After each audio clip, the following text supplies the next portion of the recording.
ನಾನು KPCC ಅಧ್ಯಕ್ಷ ಅನೇಕ ಸಲ ನನಗೆ ಸಂದರ್ಭ ಬಂದಿತ್ತು. ನನಗೆ 2 ಸಲ ನನಗೆ ಅವಕಾಶ ಕೊಟ್ಟಿದ್ರು. ಕಾರಣಾಂತರದ ನೀರಾವರಿ ಮಂತ್ರಿ ಇದೆ, ನೀರು ಮುಂದುವರಿಬೇಕು ಅಂತೇಳಿ ನಾನು ಆ ಸಂದರ್ಭದಿಲ್ಲ. 2 ಸಲ ನನಗೆ ಬಂದಿತ್ತು ಅವಕಾಶ. ಇಲ್ಲ ಅಂತ ಪಕ್ಷ ನನಗೆಲ್ಲನೂ ಕೊಟ್ಟಿದೆ. ನಾನು KPCC ಅಧ್ಯಕ್ಷ ಆಗಬೇಕಾದ್ರೆ ಅದನ್ನು ಎಲ್ಲಿ ಹೋಗಿ ಹೇಳಬೇಕು ಅಲ್ಲಿ ಹೇಳ್ತೀನಿ.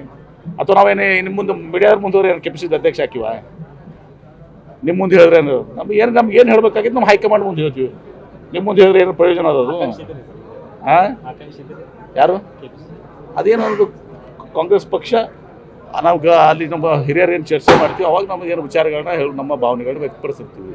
ಸರ್, ಕಳೆದ ಸರಿ ನೀವು ಪ್ರಚಾರ ಸಮಿತಿ ಅಧ್ಯಕ್ಷರಿದ್ದರೆ, ಮೊನ್ನೆ ಉಪಮುಖ್ಯಮಂತ್ರಿ ಹೇಳಿದ್ರು ನನ್ನ ನೇತೃತ್ವದಲ್ಲಿ ಗೆದ್ದಿದ್ದಾರೆ ಅಂತ ಹೇಳಿ. ತಾವು ಸಹಿತ ಪ್ರಚಾರ ಸಮಿತಿ ಅಧ್ಯಕ್ಷರಿದ್ದರೆ ನೋಡಿ, ಅವ್ರು ಹೇಳಿದ್ರು ಅವ್ರ ನೇತೃತ್ವದವರು KPCC ಪ್ರತ್ಯೇಕ ಪಕ್ಷಕ್ಕೆ ಯಾರು ಸುಪ್ರೀಮೋ ಅಧ್ಯಕ್ಷರು, ಸರ್ಕಾರಕ್ಕೆ ಯಾರು ಸುಪ್ರೀಮೋ ಮುಖ್ಯಮಂತ್ರಿಗಳು. ಹಾಗೆ ನನ್ನ ನೇತೃತ್ವದಲ್ಲಿ ಹೇಳಿದ್ದಾರೆ. ಅದರ ಅರ್ಥ ನೀವು ಕಲ್ಪಿಸೋದು ಆ ರೀತಿ ಅಲ್ಲ. KPCC ಅಧ್ಯಕ್ಷನಾಗಿ ನನ್ನ ನೇತೃತ್ವಕ್ಕೆ ಅಂತ ಹೇಳಿದ್ದಾರೆ. ನಾನು ಮೊನ್ನೆ ಅದಕ್ಕೆ ಕ್ಲಾರಿಫಿಕೇಶನ್ ಕೊಟ್ಟೀನಿ.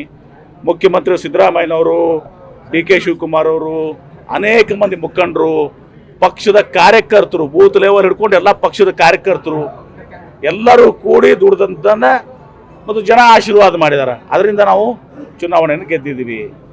DK ಶಿವಕುಮಾರ್ ಅವರು ಹೇಳುವ ಅರ್ಥ ಏನು? ನಾನು KPCC ಅಧ್ಯಕ್ಷನ ಮ್ಯಾಗ ಪಕ್ಷದ ಮುಖಂಡವರು ಹೆಡ್. ನಾವು ಹಿಂದೆ ಹೇಳ್ತೀವಲ್ಲ, ವೀರೇಂದ್ರ ಪಾಟೀಲ್ ಹಿಂದೆ ಅಧ್ಯಕ್ಷರು. ವೀರೇಂದ್ರ ಪಾಟೀಲ್ ಅಧ್ಯಕ್ಷ ಇದ್ದಲ್ಲ 178 ಸೀಟ್ ಬಂದಿದ್ದೀವಿ. ಹಿಂದೆ 13ರಲ್ಲಿ ಪರಮೇಶ್ವರ್ ಅವರು ಪ್ರೆಸಿಡೆಂಟ್ ಇದ್ದರು. ಅವರು ಅಧ್ಯಕ್ಷರ ಪಕ್ಷಕ್ಕೆ ಅಧ್ಯಕ್ಷರು, ಮುಖ್ಯಸ್ಥರು ಯಾರು? KPCC ಪ್ರೆಸಿಡೆಂಟ್ರು. ಸರ್ಕಾರಕ್ಕೆ ಮುಖ್ಯಸ್ಥರು ಮುಖ್ಯಮಂತ್ರಿಗಳು. ಆ ಅರ್ಥದಿಂದ ಹೇಳಿದ್ದಾರೆ. ನೀವು ಅರ್ಥಕ್ಕೆ ಅನರ್ಥ ಮಾಡುವುದೇ ನಿಮ್ಮ ಕೆಲಸ.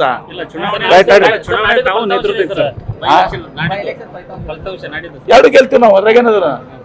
If you like this video ಬೇಗ ಲೈಕ್ ಮಾಡಿ, ಕಾಮೆಂಟ್ ಮಾಡಿ, ಶೇರ್ ಮಾಡಿ ಹಾಗೂ ಯೋಯೋ ಟಿವಿ ಕನ್ನಡವನ್ನು ಸಬ್ಸ್ಕ್ರೈಬ್ ಮಾಡಿ.